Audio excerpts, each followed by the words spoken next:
Con el fin de marcar historia en nuestro país, el Plan Trienal 2003-2005 optó por hacer la inversión más grande en los últimos 40 años, potenciando el servicio de traslado de pasajeros, un servicio conocido por las pérdidas económicas.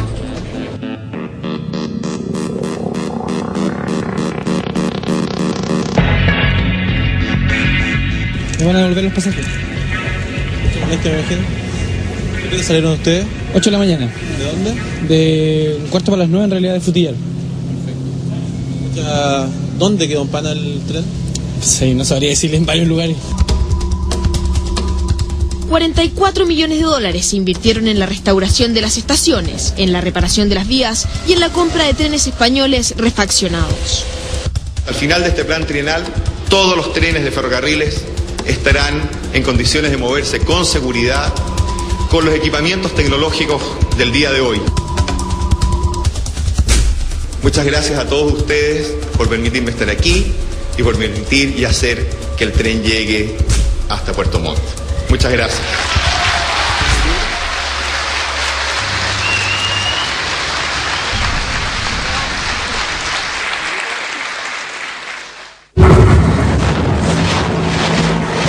Una de las promesas que no se cumplió y uno de los sectores en los que se mal invirtió el millonario presupuesto DF.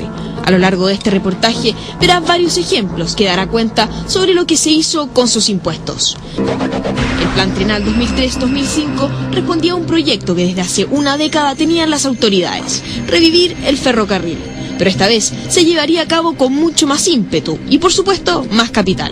Escuche bien las cifras. 1.140 millones de dólares se invirtieron o gastaron en este plan trienal. 1.140 millones de dólares, que en parte se diluyen en el abandono de las estaciones. Armaron una tremenda parafernalia acá y estamos sin tren ya. ¿Hace cuánto? Como 6, 7 meses. De la noche a la mañana ya no pasó más. Y después, como los 2 meses después, subimos que ya no pasaba.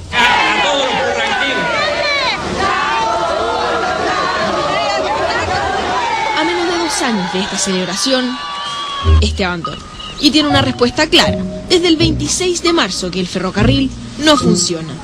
Si quiere viajar y no llegar a ningún lado, súbase en los reciclados de ferrocarriles del Estado. Eso es como... 2 meses después de la inauguración del tramo Victoria-Puerto Montt, el humorista Coco Legrand se burlaba de la nueva adquisición. Tanto así que hoy en YouTube el sitio con sus chistes es muy visitado. Una cuota graciosa en medio de la desilusión de los sureños, de los chilenos e incluso de los propios oficialistas, que hoy se sienten engañados y frustrados. Porque independiente que ellos sean de gobierno igual que yo, creo que esto se merece que sea aclarado, que el país conozca qué hicieron con los recursos de todos los chilenos, con los miles y miles de millones de pesos que hoy día aquí están prácticamente dilapidados. La inauguración culmina aquí en Puerto Montt el día 5 de diciembre y las elecciones son el día 11. Y ya en enero, después de la segunda vuelta, los trenes comienzan con problemas y hoy día ya no existen. ¿Y dónde están entonces esos trenes que se compraron a los españoles por más de 6.000 millones de pesos y que le ofrecerían el servicio a estos sureños? Averiguamos y nos dijeron que en el moderno taller de Victoria, en la 9ª región, construido también para el Plan Trienal 2003-2005. 8 horas de viaje nos permitieron llegar hasta allá. De lejos podíamos ver parte del supuesto nuevo material rodante. Estaban ahí, estacionados, pero no nos permitían entrar. Llegamos de noche por otra puerta. Frente a nosotros estaban los famosos y polémicos trenes TLD. El impacto fue grande. Probablemente igual al que está teniendo usted.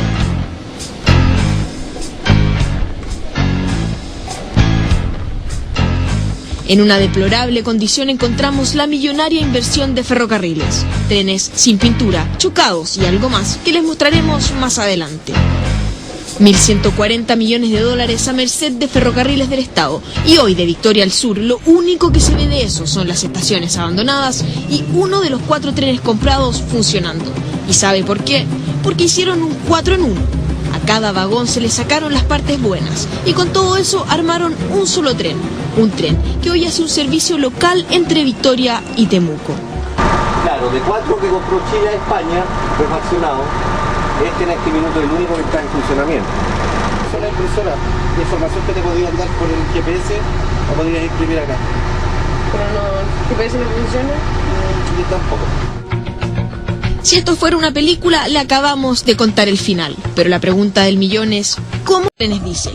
El 6 de diciembre empezó a operar el tren, y el mismo 6 de diciembre tuvo problemas. Quedó detenido por un alza en la temperatura. El 9 de diciembre vuelve a quedar parado 50 minutos, esta vez por desactivación del motor.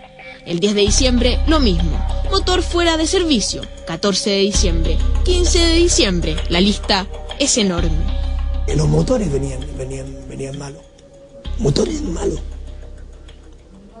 Entonces, ¿qué tipo de equipo fue lo que nos trajeron? Eso es lo que nos llama la atención. Se adquirieron 4 nuevos trenes reacondicionados con capacidad y estándar europeo. Cuando los españoles, weón, dieron la noticia en España que le habían vendido estos reciclados a Chile, mirá. Hoy disfrutamos de un sistema de ferrocarriles moderno, limpio, eficiente. Es que yo te digo, los gallegos, weón, hicieron una semana de carnaval, weón. Seguro y por sobre todo digno.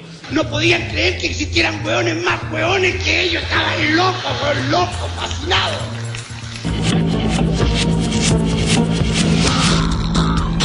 Así se dio inicio al anhelado servicio. Casi como un presagio de lo que vendría más adelante, el sistema tuvo problemas en sus primeros días.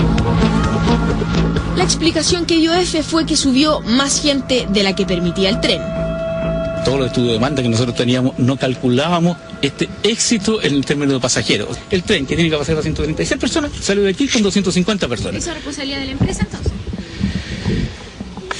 Claro, pues ¿cómo culpa a la empresa de tener más pasajeros de lo que se puede estimar? Y cómo no, si vendieron pasajes sin numeración, o sea, nunca hubo registro de la cantidad de usuarios que llevaba el tren, hasta que colapsó. Solo una muestra de la poca organización de EFE y de lo apresurado que se puso en marcha el servicio. El tren en realidad partió en Pana de Puerto Montt, porque partió lento. Pero nos dijeron en el trayecto que no iban a devolver el dinero, y por último es igual, uno tiene que ser consciente. Es un buen servicio y de poco yo pienso que va mejorando. Fue muy molesto, o sea, 11 horas viajando arriba de un tren desde Puerto Montt hasta Temuco es súper complicado. ¿Qué explicación le dieron arriba de la máquina?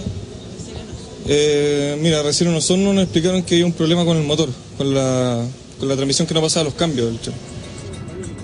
Según cuenta Rubén, sus esfuerzos por mantener los trenes funcionando fueron extremos. Por contrato, el taller español Temoinsa debía proporcionarle los repuestos. Les duraron 3 meses. De ahí en adelante comenzó lo que se llama desguazar los trenes, sacar partes de uno para ponérselos a otro que esté en operación. Así consiguieron mantener el servicio funcionando, pero a medias. Septiembre pasado donde ya choca el 501 y no hay dinero para recuperar. Choque mayor. Y ahí ya viene la catombe hacia abajo, ya los motores empiezan a caer. Según Temoinsa, los trenes fallaron netamente por un problema de mantención. El personal de EFE no habría hecho el procedimiento establecido y como prueba muestran un informe de Renfe que da cuenta del buen estado en el que se vendió el material rodante. Con fotos demuestran el estado en el que tenían los talleres chilenos los motores. Pero en fin, lo concreto es que hoy no hay servicio hace 5 meses. Y alcancé a hacer un viaje con mi hija a Osorno y se terminó. Cuando quise viajar en tren, fui a la estación, esperamos el tren y quedó en Pana, saliendo de la estación, tuvimos que devolvernos, nos llevaron 3 buses de Turbus Cruz del Sur otra vez a Puerto Montt. Que arreglando la estación, imagínate cuánta plata invirtieron en arreglando la estación del tren, y ahí tú las ves todas botadas, rayadas, más encima se ponen a robar los cables. Vendían pasajes para 1 hora y el tren no pasaba, entonces eso así no funciona nada. Y cual avestruz, a la hora de asumir responsabilidades, todos los involucrados escondieron la cabeza. Quienes estaban al mando de este desafío, Luis Ajenjo, presidente del directorio de EFE, y Eduardo Castillo, gerente general. En junio de este año, un contradictorio Ajenjo se presentó a la comisión investigadora de la Cámara de Diputados. Si hoy día los trenes están desguazados o se están sacando el repuesto uno a otro, no es una cuestión de la que yo pueda responder. No tengo, repito, los antecedentes para poder hacerlo. Nuestra misión terminó, nuestra gestión terminó, lo que nosotros hemos mostrado es una fotografía de la empresa hasta ese momento. Luis Ajenjo, DC, llegó hasta 3er año de Ingeniería Comercial en la Universidad de Chile. Nunca se tituló. Ahí conoció a su actual mujer, hermana de Gutenberg Martínez. Ha estado 28 años al mando de la radio cooperativa. Fue vicepresidente y director de Metro entre 2000 y 2006. En diciembre de 2002 asumió la presidencia de EFE, un cargo en el que, según fuentes internas de Ferrocarriles, se gana un sueldo de 1 millón de pesos. Hasta techo de cobre le pusieron, algo que ahora tendría mucho valor, pero que ahí de nada sirve. La estación está cerrada, abandonada. Los rieles son un mero pasillo que permite recordarle a la gente que alguna vez Ricardo Lagos prometió e incluso inauguró el tren. El expresidente Lagos, con una tremenda comitiva, vamos a decir, iban estación por estación, llegaban, sonaba la música de los prisioneros con esto del tren al sur, se hacían en cada uno de los lugares anuncios faraónicos respecto de cómo esto iba a funcionar, y la verdad que hoy día en el sur el tren es un tren fantasma, porque es un tren que simplemente no existe. ¿Cómo se va a culpar al presidente de la República de un ejecutivo o un grupo de ejecutivos que hacen malas adquisiciones? El presidente inaugura lo que tiene que inaugurar, lo que se le entrega, lo que cada repartición le indica. El lindo pueblo de Frutillar de a poco olvida el ferrocarril. Lejos del centro turístico está esta abandonada estación, a estas alturas casi una bodega. Fue una ilusión grande, pero después lo empezó a decepcionar porque ya los horarios no empezaban a correr como correspondía. Andaban todos rayados, estaban quedando en pana, pasaban a chocar. En las mismas condiciones llegaba el tren a Yanquihue. Fuimos hasta este pueblo de 18.000 habitantes que, con ilusión, vio cómo la localidad despertaba con el ferrocarril. Hasta que se despidió para dejar la estación abandonada y a los sureños frustrados y desilusionados. Se pensaba que podía durar mucho, que era un buen servicio, todos querían viajar, para algunos, como yo por lo menos nunca había viajado en tren, era mi sueño viajar en tren. No se puede porque no hay trenes, entonces dejamos botadas las estaciones. Pero no nos olvidemos de las cifras. El total invertido en la reparación de estaciones fue de 14 millones de dólares. ¿Para qué? Para dejar algunas, como la de Puerto Varas, así. Lamentablemente, esta también fue sometida a los supuestos artistas de la zona, que terminaron ensuciando el recinto. Un recinto que con estos diseños empaña la hermosa capital turística del sur. Porque mira la cantidad de hoteles que tenemos y el tren sería un buen medio de locomoción. Y por lo que te decía anteriormente, por lo hermoso del paisaje de algunas partes del trayecto, sobre todo de Frutillar hacia Puerto Montt. Tan mal hecha estuvo esta estación que el tren chocaba con el techo cuando llegaba. Hubo personas que se lucraron y hoy día la responsabilidad está teniendo todo el gobierno. Fidel Espinosa, oficialista, encara a su propia coalición por lo ocurrido con EFE. Representa también la ida de su distrito por el caso. Nuestro recorrido llegaba a su final, faltaba solo Puerto Montt. Cuando Ricardo Lagos llegó hasta ahí en 2005, lo esperaba un gran contingente de público que celebraba la vuelta del tren.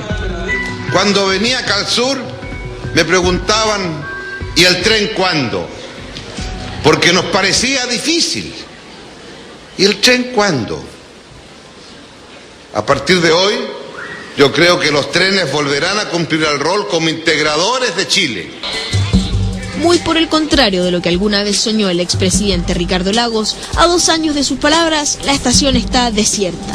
A nuestra llegada había solo 2 personas, el guardia y el diputado Claudio Alvarado, dispuesto a hacer sus descargos contra la administración pasada de la empresa estatal. 500 millones de pesos invertidos en esta estructura totalmente deshabitada. La adquisición de material rodante no se hizo con ningún análisis o criterio técnico. Se hizo en buen chileno a lo compadre y hoy día aquí está el resultado. Una estación botada, un tren que se inaugura en 2005, en diciembre, y al mes después deja de funcionar, la gente con su expectativa frustrada y la plata de los chilenos dilapidada. Nos pusieron plata y estamos haciendo menos servicios de los que hacíamos antes que tuviéramos plata. Prueba no superada, el desafío asumido por el cuestionado Luis Ajenjo hoy deja mucho que desear. En la comisión investigadora de la Cámara de Diputados se defendió e incluso responsabilizó a la actual administración por no haber continuado el proceso de EFE.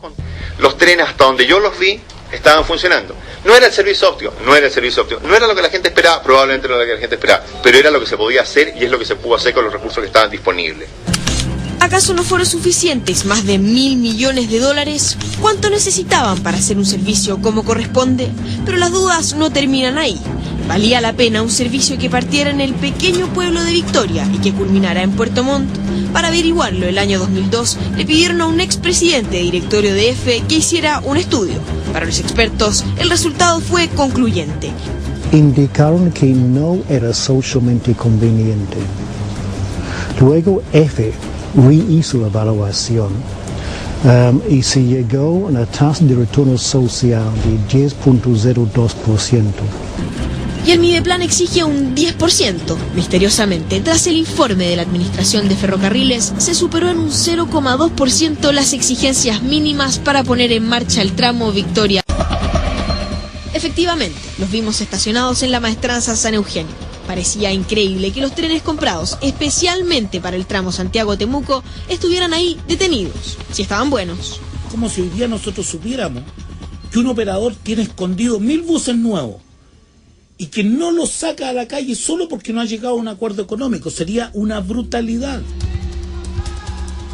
Pese a que está todo listo para dar el vamos, no hay tren a Temuco desde julio de 2006. El motivo, Guillermo Díaz, quien fuera presidente del directorio de Ferrocarriles en 2006, determinó que por problemas en la vía el tren no pasaría más por ese tramo.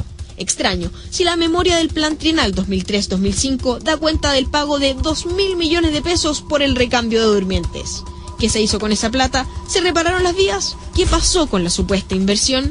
Y a los chilenos se les engañó, porque se les prometió un tren hasta Puerto Montt y se les vendió una chatarra que duró menos de 2 meses, y hoy día los responsables se lavan la mano como Poncio Pilato y tienen el despartajo de echarle la culpa al actual gobierno. Pero espere, porque la paradoja no termina ahí. Si se siente engañado, escuche. Al intentar aclarar este embrollo, la actual administración de Ferrocarriles se limitó a enviarnos un correo electrónico. Prepárese. Nos dijeron que dentro del plan de rehabilitación no se consideró una inversión en el tramo Chillán-Temuco. Sin embargo, en la comisión investigadora, Luis Ajenjo volvió a hablar sobre esta reparación de vías. Se materializó el relanzamiento del servicio hasta Temuco, el que se encontraba suspendido por la obsolescencia del material disponible, mejorándose las vías y las estaciones. Sin embargo, Ajenjo todavía tiene algo que acotar. Y ojo, porque culpa de irregularidades al periodo anterior. Señor Castillo, tenemos tal convicción en que no hay irregularidades que yo lo único que pido es que haya una cierta apertura a escuchar las razones. Yo he detallado que no hay sumarios como se dijo, que no hay falta de garantías como se dijo, que no hay irregularidades, que muchas vienen del periodo anterior. Luis Ajenjo fue cuestionado también por recibir dietas de directorios de filiales de Ferrocarriles, pese a que la ley lo prohibiría. El propio fiscal de EFE lo consideró irregular. Sin embargo, la Contraloría avaló a Ajenjo.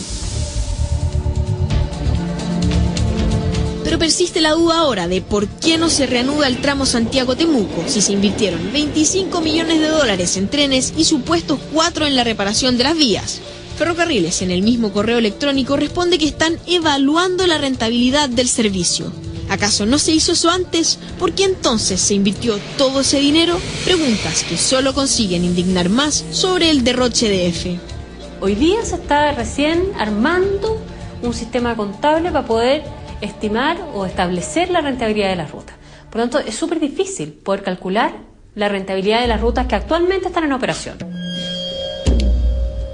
Al parecer, el servicio a Temuco ya se da por perdido, porque comenzó el desguace de sus trenes. Estos asientos, que por concepto solo de funda se pagaron varios millones, están puestos en los antiguos trenes japoneses. Pero son de los españoles, de los supuestos nuevos trenes españoles. ¿Por qué entonces se sacaron? Nadie entiende. Ahí de una vez sacar los asientos, los coches preferentes a Temuco y colocarlo acá, porque estos iban a ir al servicio. Y tampoco están, aquí están, sin ocuparlo.